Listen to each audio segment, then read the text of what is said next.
Hermanos, Dios me los bendiga, hermanos, a cada uno de ustedes. La clase de la escuela dominical que hoy nos toca, hoy vamos a hablar de el señorío de nuestro Señor. Y la clase de hoy se titula Jehová es nuestro Rey y Señor. El propósito, dice, es comprender, fíjense, comprender las implicaciones de confesar que Jesús es Rey y Señor de nuestra vida e iglesia. Yo no sé si, hermanos, si habíamos pensado en esta declaración, si cuando nosotros confesamos de quién somos hijos, nos damos cuenta de que verdaderamente lo que estamos diciendo. Nuestra clase del día de hoy va a estar basada en Zacarías vamos a estar meditando en Zacarías capítulo 14 y en Filipenses 2 del 5 al 11. Ahí vamos a estar meditando en estos pasajes de la porción de la Escritura. Y a manera de introducción, hermanos, dice que cuando nosotros damos testimonio de que Cristo es nuestro Salvador y Señor, si nos damos cuenta de lo que esta declaración implica, hermanos, cuando estamos diciendo eso, cuando nosotros estamos reconociendo de que Él es nuestro Salvador, hemos cantado, yo creo que en varias ocasiones, el corito que donde dice: en mi vida la gloria es para Él, ahora y por la eternidad. Pero yo no sé si al estar cantando esta porción de la Escritura, hermanos, nosotros nos damos cuenta verdaderamente de lo que significa el Señor en nuestra vida. Yo no sé si nos damos cuenta de que cuando nosotros estamos declarando esta afirmación, si nos damos cuenta de lo que decimos con nuestras palabras, porque a veces tal pareciera que decimos que en mi vida la gloria es para Él, pero a veces nuestra vida dice, nuestra manera de vivir dice otra cosa. Muchas veces como que no concuerda lo que nosotros decimos con lo que hacemos. Entonces hoy en esta clase vamos a ver la importancia que nosotros debemos de darle a esta declaración tan importante. Si nosotros hemos decidido ser cristianos y hemos decidido decirle a la gente lo que es Cristo para nosotros, debemos de darle ese valor a las palabras y confirmar con hechos en nuestra manera de vivir de que verdaderamente el Señor en nuestra vida, la gloria es para el Señor. Vamos a estar ahí meditando en esa porción de la Escritura. Y vamos a ir ahí a Zacarías capítulo 14, vamos a tenerlo ahí listo. Y ahí nos habla en el primer punto de la lección, nos habla de que dice que los profetas anunciaron que Cristo viene pronto. Los profetas anunciaron que Cristo viene pronto. Y fíjense, hermanos, fíjense, vamos a leer aquí estos primeros 2 versículos. Y mire lo que dice aquí la palabra de Dios. Dice: he aquí, el día de Jehová viene, y en medio de él serán repartidos tus despojos, porque yo reuniré a todas las naciones para combatir contra Jerusalén, y la ciudad será tomada, y serán saqueadas las casas y violadas las mujeres, y la mitad de la ciudad irá en cautiverio, mas el resto del pueblo no será cortado de la ciudad. Déjenme decirles, hermanos, que aquí el profeta Zacarías, su profecía, hermanos, hay profecías, cuando nosotros escuchamos de profecías, hay profecías que ya se han cumplido. Pero estas profecías que Zacarías nos está mencionando son profecías que no se han cumplido. Y a la manera en la que él lo está relatando, tal pareciera que él, como si estuviera viendo una película, él está narrando lo que está viendo, lo que está sucediendo. Dice, aunque esta profecía todavía no se ha cumplido, queda claro que su venida no es una posibilidad, sino es un hecho real. La venida del Señor está cercana. Y para él, hagan de cuenta que era la descripción de la venida del rey hecha por Zacarías, dice que es tan real que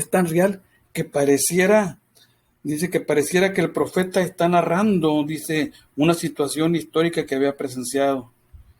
Y los primeros versículos, dice, parecen referirse a la agonía mortal en el mundo, la cual precederá a la llegada del día del Señor. Y porque mire, a diferencia de la profecía que vemos nosotros en el Evangelio según San Mateo, capítulo 24, ahí hacen una lista de profecías que ahorita que yo se las enumere, hermanos, nos vamos a dar cuenta de que hay profecías que ya se están cumpliendo.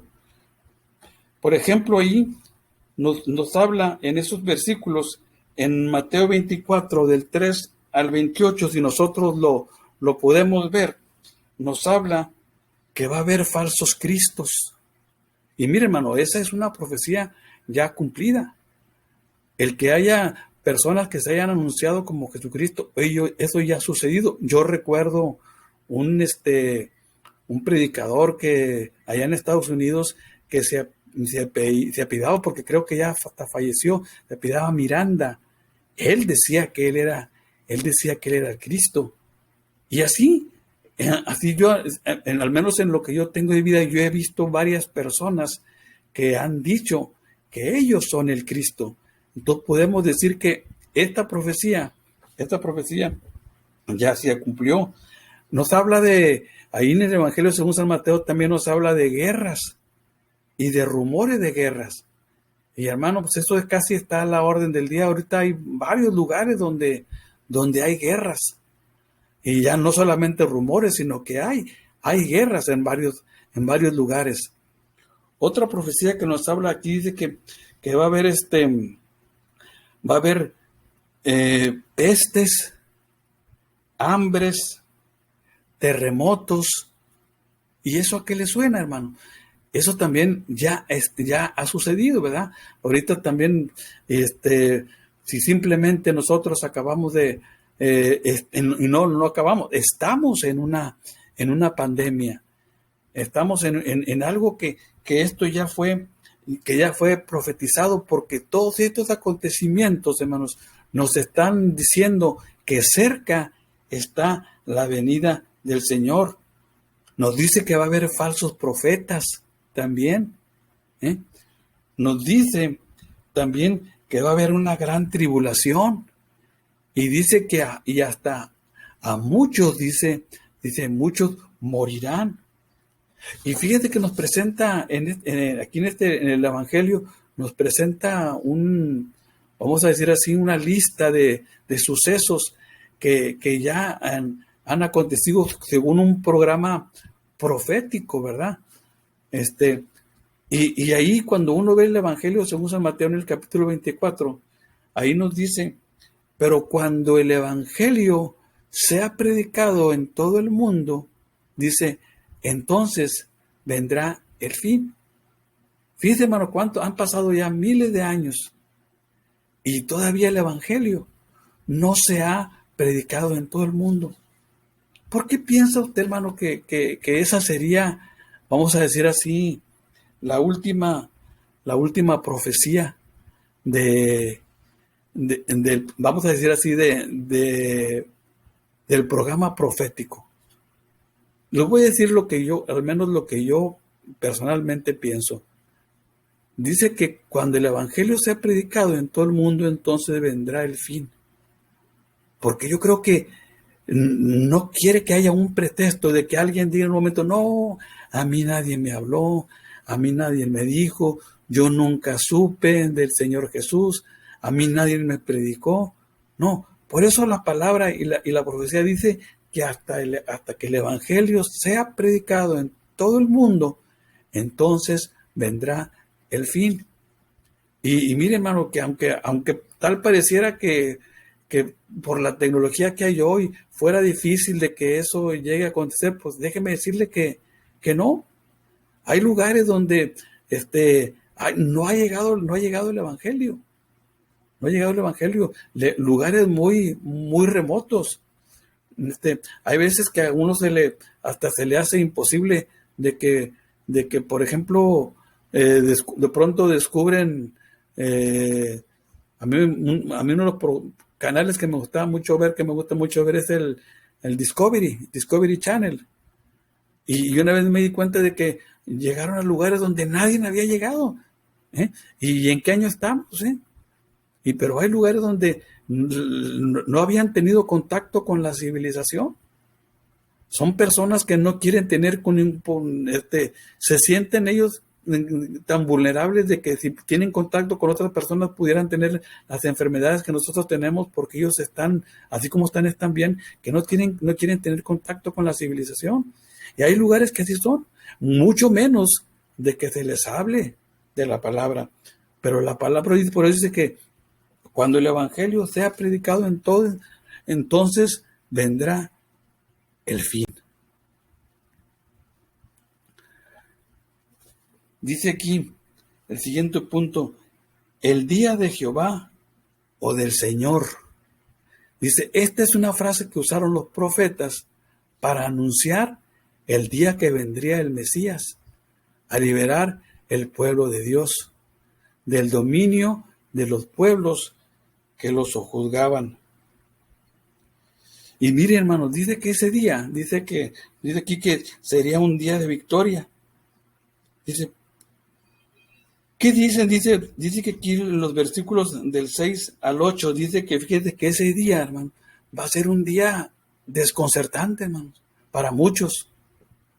Para muchos dice que es un día donde no va a haber ni luz ni oscuridad, fíjese. Nos presenta que ese día así va a ser. Va a ser un día muy diferente a todo. Dice, porque en ese día, dice, Jehová sería el rey. Será un reinado de justicia, paz, prosperidad y confianza. Paz, prosperidad y confianza. Porque dice el Señor será nuestro rey. Y miren, nos dice también que en ese día dice, Jehová será uno. Y dice, y ya no habrá más maldición. En ese día tan importante. Dice el versículo 12, dice, ese día, dice, vendrá una plaga, dice, que se consumirán las cuencas de los ojos. Dice, de los ojos y la lengua, dice, se les deshará en ese día. Dice, habrá gran pánico. Dice que va a haber gran pánico, va a haber terror. Dice, en ese día. Dice también que ese día va a ser un día, como les digo, que a todos nos va a sorprender. Así es que dice, ese es el día que es conocido como el día de Jehová.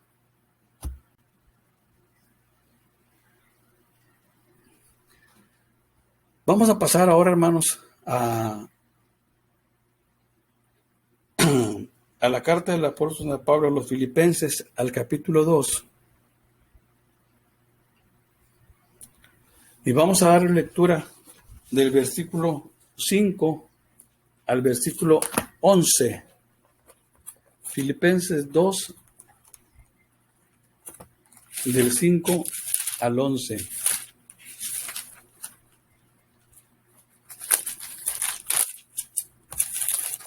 ahí donde nos habla sobre la exaltación de nuestro Señor Jesucristo.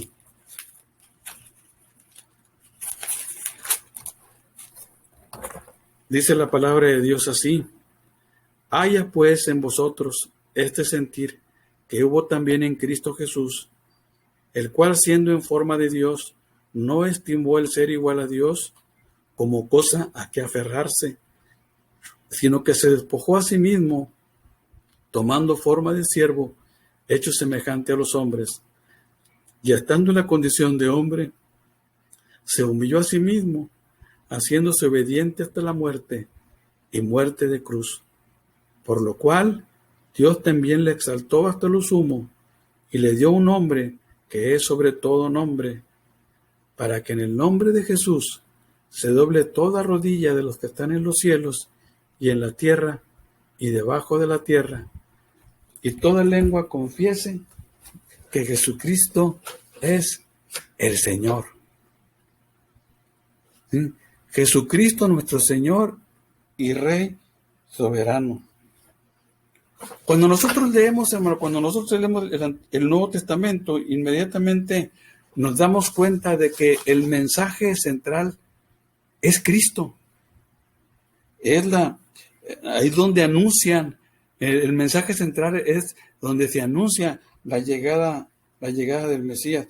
Pero aún así, Filipenses 2 del 5 al 11 nos ayuda a comprender aún más este mensaje central del Nuevo Testamento. Dice, el día de Jehová, dice, esta profecía aún está vigente y se cumplirá. Y uno de los pasajes claves para entender la confesión de la iglesia de que Cristo es el Señor, dice, es que algunos comentaristas afirman que estos versículos eran un antiguo himno cristiano que la iglesia primitiva entonaba como confesión central de su fe y su mensaje. Dice, porque es uno de los pasajes majestuosos que hablan de Cristo como Señor de toda la tierra. Y miren, hermanos, el significado del término Señor.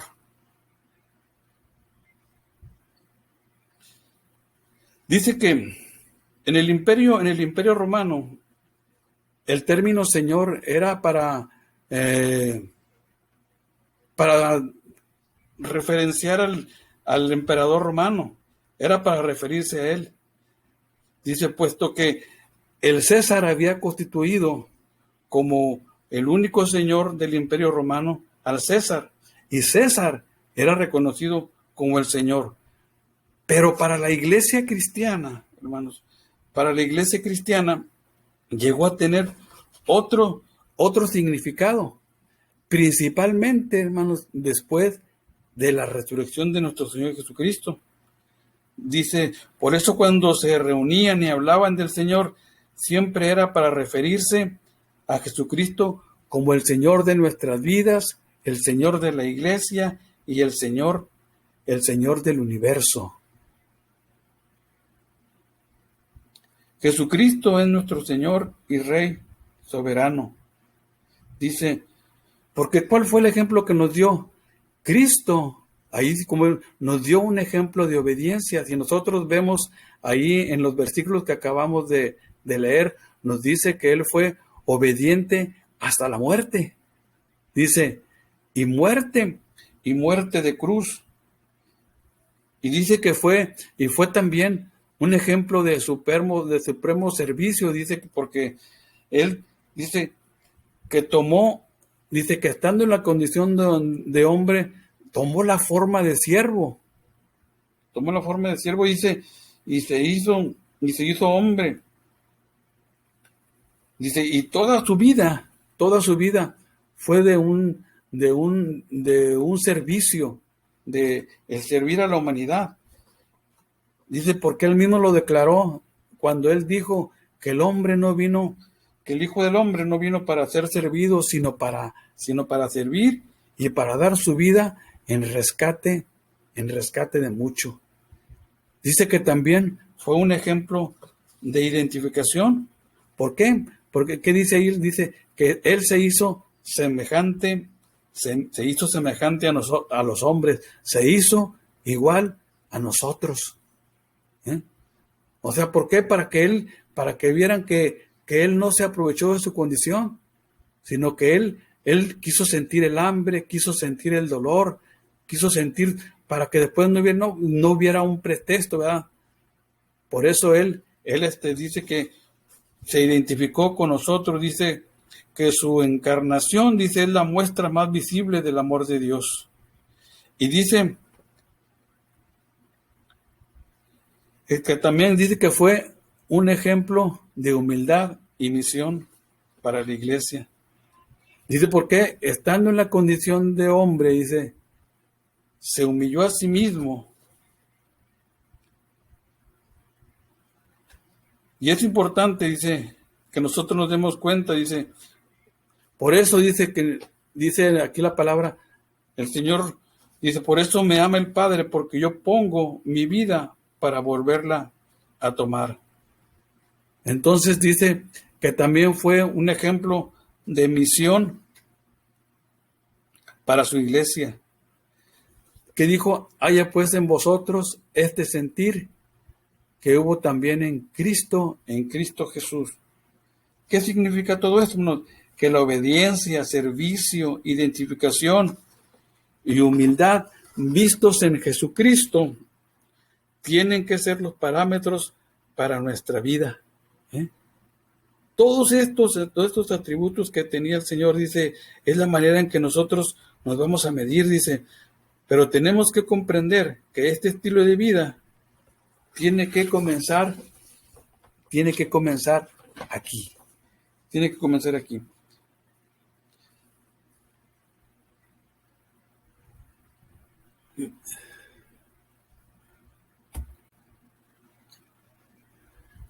¿Cuál es nuestro compromiso cuando afirmamos que Cristo es nuestro Señor? ¿Estamos confesando que Él es el que tiene control de nuestra vida? ¿Es nuestro dueño? ¿Le pertenecemos? ¿Cuál es nuestro compromiso con esta expresión, hermano?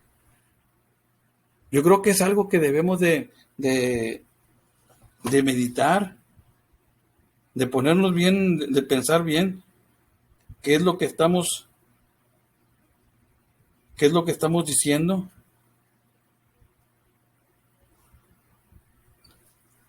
A veces, como que yo siento como que no nos damos cuenta de esta confesión que estamos haciendo. No le damos la medida que debe ser, porque a veces, como les digo, confesamos, pero en realidad no le damos al Señor no le entregamos totalmente al Señor lo que le corresponde. Como que hay veces que hay ciertas áreas que nosotros no le queremos entregar al Señor. Y yo creo que si nosotros verdaderamente declaramos que Él es nuestro Señor, debemos, como les digo, con nuestros hechos demostrar que verdaderamente Él es el Señor de nuestra vida. Porque como les digo, a veces decimos que sí, pero desobedecemos en cosas.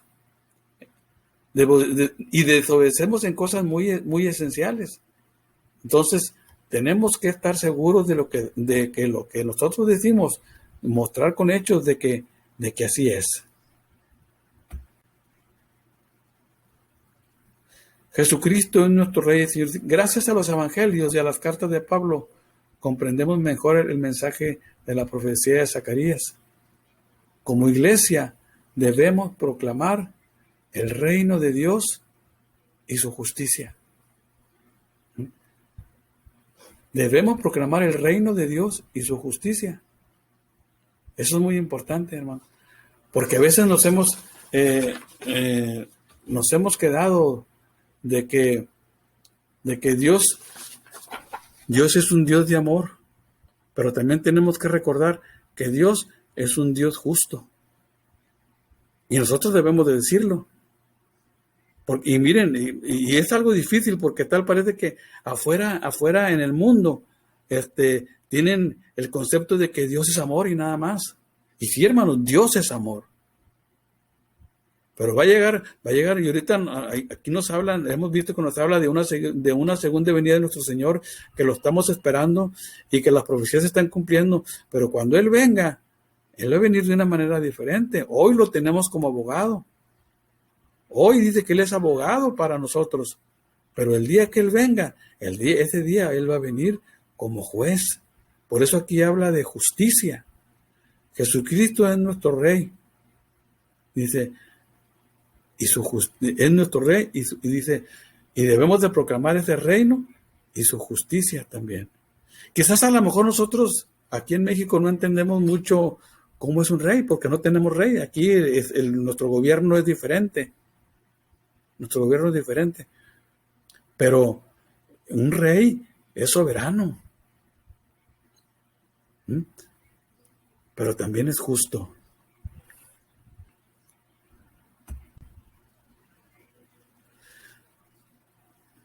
Dice, vivimos en un mundo en crisis moral, social y espiritual. Es importante que declaremos con nuestras vidas que Él es el soberano y tiene control de nuestra vida. Debemos obedecerle y ser fieles, pues esperamos su segunda venida. Mire, hermanos, ¿sabe usted que en Jerusalén, hay una puerta que por esa puerta va a entrar el Mesías? Para el pueblo de Israel, para el pueblo judío, por esa puerta va a entrar el Mesías. Y saben, hermanos, que esa puerta aún hoy, a pesar de que el Mesías ya vino, ellos la tienen cerrada, porque ellos no reconocieron a Jesús como el Mesías. Hoy nosotros, hermano, estamos esperando su segunda venida. Hoy en la tarde estábamos hablando Samuel, Sonia y yo, y Samuel me decía, fíjate, papá, que vi un video que, por cierto, que me dijo que me lo iba a mostrar pero me lo platicó. No lo he visto, pero me lo platicó y estuve platicando. Y dice que, por ejemplo, la persona que se lo dice, ¿por qué hay iglesias evangélicas que le dan mucha importancia al pueblo judío? Dice, y hay iglesias que hasta evangélicas, hasta en sus templos tienen la bandera de Israel. Dice, mas sin embargo, los judíos, pues no creyeron en Jesucristo. Dice, y más sin embargo, para las iglesias evangélicas del pueblo de Israel, como que es muy importante y como que le dan mucha importancia. Dice, más sin embargo, ahí suceden cosas que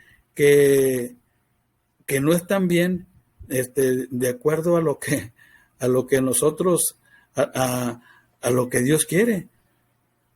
Ahí practican abortos gratis, dice, ahí la LGTB es bien vista, hacen muchas cosas que, y comentábamos eso. Y yo me quedé pensando, pues sí, y a lo mejor hacen cosas peores, porque para ellos el Mesías no ha llegado. Para ellos el Mesías no lo vieron así. Según ellos, están esperando al Mesías. Pero, hermanos, nosotros debemos de estar atentos, porque tal y como dice aquí, ese lugar, Jerusalén, ocupa un lugar va a ser una clave muy importante para el cumplimiento de las profecías, hermanos. Y nos dice aquí que nuestros ojos deben estar puestos ahí, porque ahí es donde nos vamos a dar cuenta de muchas cosas que van a suceder. Pero yo quiero quedarme con esto último que dice aquí.